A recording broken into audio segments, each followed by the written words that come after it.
حضرت عمر فاروق رضی اللہ تعالی عنہ سے روایت ہے کہ ایک مرتبہ ہم نبی اکرم صلی اللہ علیہ وسلم کی خدمت میں حاضر تھے کہ ایک اعرابی آیا جس کے پاس گوہ تھی۔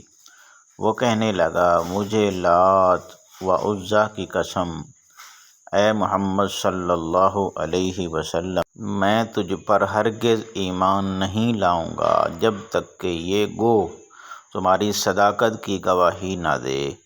حضور صلی اللہ علیہ وسلم نے فرمایا، اچھا سنو۔ پھر حضور صلی اللہ علیہ وسلم نے گوہ سے مخاطب ہو کر فرمایا، اے گوہ بول۔ گوہ سنتے ہی عربی زبان میں بول اٹھی، لبیک یا رسول اللہ۔ تمام کامیابیاں آپ صلی اللہ علیہ وسلم کے قدموں میں ہیں۔ حضور صلی اللہ علیہ وسلم نے گوہ سے پوچھا، تم کس کی عبادت کرتی ہو؟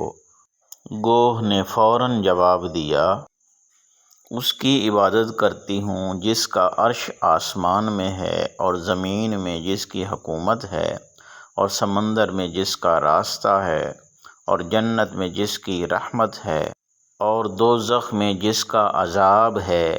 حضور صلی اللہ علیہ وسلم نے فرمایا، میں کون ہوں؟ وہ بولی، آپ رب کے رسول ہیں اور خاتم النبیین ہیں۔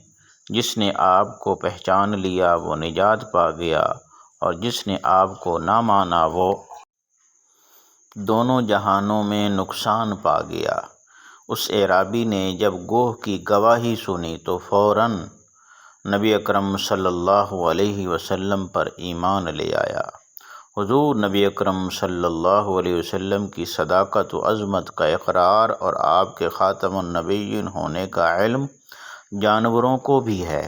پھر جو شخص حضور صلی اللہ علیہ وسلم کی عظمت اور ختم نبوت میں شک کرے، اس سے بڑھ کر بد نصیب کون ہوگا؟